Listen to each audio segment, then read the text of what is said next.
J'ai discuté hier avec un ami, révisionniste et national-socialiste lui aussi.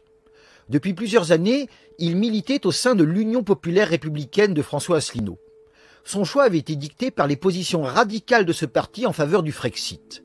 Les raisons données l'avaient convaincu. De plus, l'UPR ne se limite pas au Frexit, il prône certaines mesures conformes au socialisme national. Je respectais son choix. Voilà peu toutefois, cet ami a démissionné du parti. Je me suis rendu compte, m'a-t-il dit, que François Asselineau n'était pas l'homme providentiel. Je lui ai répondu que je n'en étais guère surpris. Non pas à cause de son programme, qui contient de très bonnes choses, mais à cause du peuple français lui-même. Je lui ai dit, hier, Hitler est survenu parce que l'Allemagne était prête à se réveiller. Aujourd'hui, ce n'est pas parce que l'homme providentiel ne vient pas que la France reste endormie. C'est parce que les Français veulent rester endormis que l'homme providentiel ne vient pas.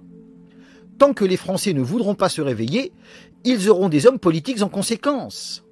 Prenons l'exemple de la vaccination contre la Covid. Avec raison, Démocratie participative dénonce Robert Ménard qui se dit pour les injections obligatoires. Mais l'auteur souligne aussi l'absence de réaction populaire. Il écrit « Je n'ai pas encore vu une foule de gens en furie envahir la mairie de Béziers pour sortir l'immonde Robert Ménard de son bureau. » On répondra que face à l'obligation vaccinale, les gens sont résignés parce qu'ils ne peuvent rien faire. Faux. Depuis 1954, en France, une ligue existe. Elle milite à minima pour la liberté des vaccinations. Plus précisément, elle défend la liberté contre une prétendue sécurité sanitaire. Les Français disposent donc d'une structure qui, depuis bien longtemps, agit concrètement. Elle diffuse une vidéo qui appelle à la résistance civile et au réveil des consciences. Pour l'heure, cependant, seule une minorité y a répondu. Pourquoi ? Parce qu'une étude récente le démontre. 8 Français sur 10 sont pour la vaccination. Bien plus, près de 6 Français sur 10 sont pour la vaccination obligatoire. On m'objectera que ces sondages sont manipulés. Faux là encore. La meilleure preuve est qu'en France, la campagne vaccinale se développe avec succès. Chaque jour, des dizaines de milliers de doses sont administrées. Les graphiques montrant l'évolution le confirment. Le pays arrivera bientôt à 60% de vaccinés. Les faits donc confirment ce sondage. Les Français sont pour la vaccination. Ils l'acceptent comme ils ont accepté le port du masque. Parce qu'ils ont peur.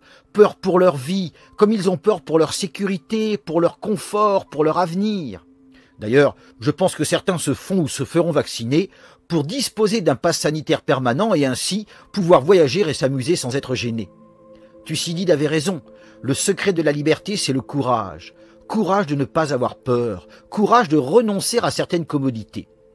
Mais croyant qu'ils n'ont qu'une seule vie et qu'elle s'achève par le néant, donc il faut l'assurer au mieux, alors les Français ne sont plus courageux. Voilà pourquoi ils renoncent à leur liberté. D'où une majorité qui accepte, voire qui réclame, l'obligation vaccinale contre la Covid-19. Contrairement à ce que croient beaucoup, cette société aux multiples obligations n'est pas une dictature imposée. Non, elle émane des aspirations d'un peuple qui a peur, donc qui veut s'assurer dans tous les aspects de la vie. Cette société ayant besoin de politiciens, Robert Ménard n'est lui aussi que l'émanation du peuple. On a les hommes politiques que l'on mérite. Une fois de plus, l'adage se confirme. Le jour où les Français voudront se réveiller, alors un homme providentiel, un vrai, se lèvera.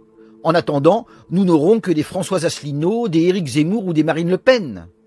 Gabriel Boissy soulignait « Ordre nouveau signifie d'abord des hommes nouveaux. Et aussi, sans vertu, nul ne mérite la victoire. Voulons-nous la victoire pour établir un ordre nouveau? Alors n'attendons pas les autres. Commençons ici et maintenant en nous bonifiant pour devenir des hommes nouveaux, des hommes vertueux. Quand les Français se réveilleront-ils? Nous l'ignorons, mais c'est sans importance. Commençons par nous réveiller nous-mêmes en faisant preuve de courage. Si le peuple français ne nous suit pas, au moins aurons-nous trouvé le bonheur, un bonheur authentique, celui que procure une conscience en paix lorsque le devoir a été accompli. J'en fais l'expérience tous les jours, malgré l'exil et l'incertitude du lendemain. Se bonifier sans attendre les autres. Telle est ma philosophie de vie.